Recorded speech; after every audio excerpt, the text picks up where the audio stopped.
અહીં આવેલા દરેકને વિનંતી કરું છું કે આ કાર્યક્રમને મા બાપ બનીને સાંભળજો. દીકરો નાનો હોય છે ને ત્યારે મા બાપ સપના જુએ છે કે મારો દીકરો મોટો થશે, તેને પરણાવીશું અને રાજકુમારી જેવી વહુ લાવીશું. તમે જોજો, દીકરાની વહુ લાવવાની સૌથી વધારે ઉતાવળ હોય ને તો તેની માને હોય છે. મા બાપ એટલા ઉત્સુક હોય છે કે વાજતે ગાજતે ઢોલ નગારા બેન્ડવાજા સાથે વહુને લેવા જાય છે. અને પછી જેવી વહુ ઘરમાં આવે ને એવા મા બાપના વાજા વાગવાના શરૂ થઈ જાય. અરે વાજા તો વાગે વાગે, પણ દીકરાની તો સેન્ડવિચ જ થઈ જાય છે. આમાં શું થાય છે કે જો દીકરો માનું માને ને તેને માવડિયો કહેવાય છે, અને પત્નીનું માને ને તેને બાયલો કહેવાય છે. પણ હું તો એટલું કહું છું બહેનો કે તમારા પતિને બાયલો કહેવડાવો ને એના કરતા માવડિયો કહેવડાવજો. ખરેખર આનું સોલ્યુશન છે એવું નથી. ખરેખર હું તો એવું કહું છું કે દીકરો મા બાપ અને પત્ની વચ્ચે જો સેતુરૂપ બની જાય ને તો આ પ્રોબ્લેમ, આ સમસ્યા ઉદ્ભવે જ નહીં. બહેનોએ સાંભળવા જેવી વાત છે. દરેક બહેનોને કહું છું કે જીવનમાં એક વાત હંમેશા યાદ રાખજો કે જ્યારે ગુસ્સો આવે ને ત્યારે પિયર જવાનો નિર્ણય ના લેશો. અને દરેક ભાઈઓને કહું છું કે જ્યારે તમે લોકો બહુ ખુશ હો ને, ખૂબ ખુશ હો, ત્યારે તમારી પત્નીને વચન ના દેશો.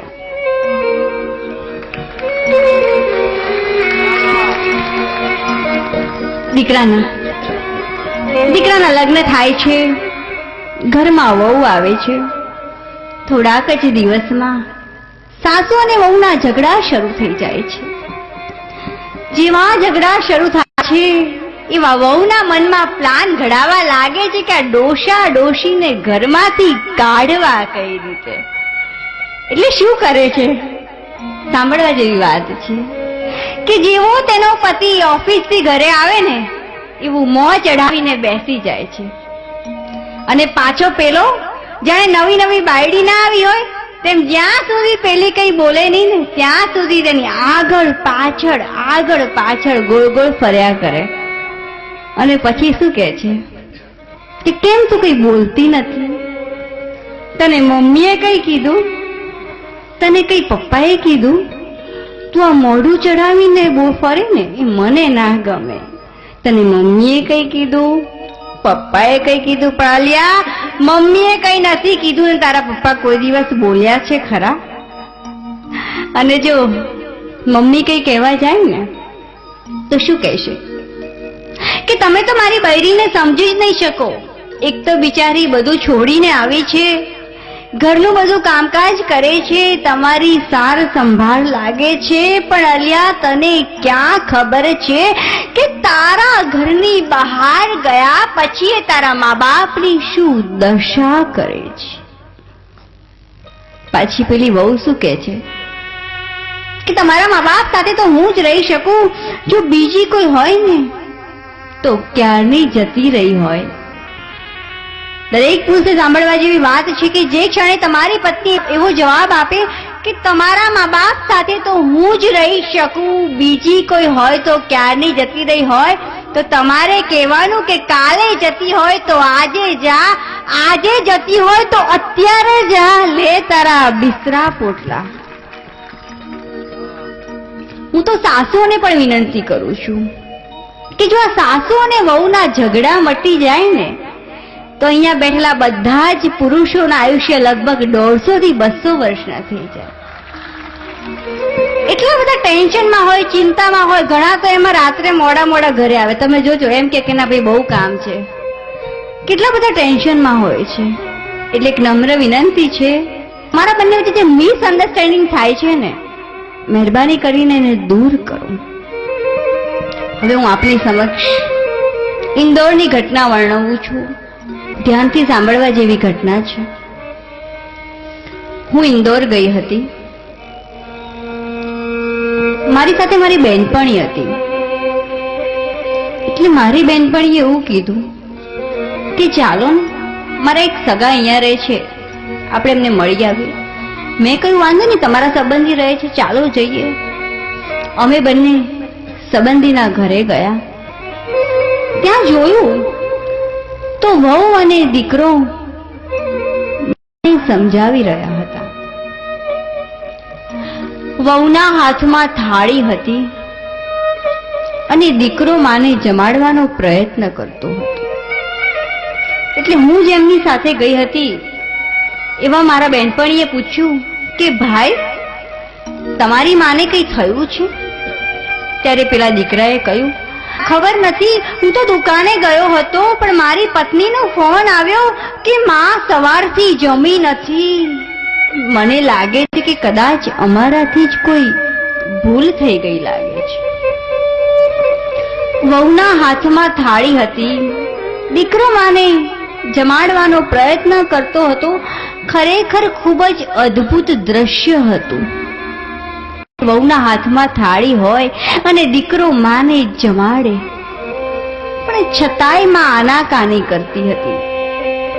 અને છેવટે વહુ અને દીકરાએ કહ્યું કે માં, જો તમે નહીં જમો ને તો અમે પણ નહીં જમીએ. માની આંખમાંથી આંસુ આવી ગયા અને માએ કહ્યું કે લાવ વહુ બેટા, જમી લઉં. તમે બંને ભૂખ્યા રહો તે કઈ રીતે ચાલે? અને આ જોઈ મારી આંખોમાં આંસુ આવી ગયા. મેં માને કહ્યું કે માં, તમને તો દીકરીથી પણ અધિક વહાલી પુત્ર વધુ મળી છે. માં, તમે તો ખૂબ નસીબદાર છો. ત્યારે પેલી પુત્ર વધુએ કહ્યું કે બેન, મને ખબર છે કે બાળપણ અને ઘડપણ બંને સરખા હોય છે. જેમાં બાળપણમાં બાળકોને મા બાપના સહારાની જરૂર પડે છે ને, તેમ ઘડપણમાં પણ મા બાપને વહુ અને દીકરાના સહારાની જરૂર પડે છે. દરેક દીકરાઓને કહું છું કે એકવાર પ્રયત્ન કરી જોજો. એકવાર તમારા હાથે તમારા મા બાપને જમાડજો.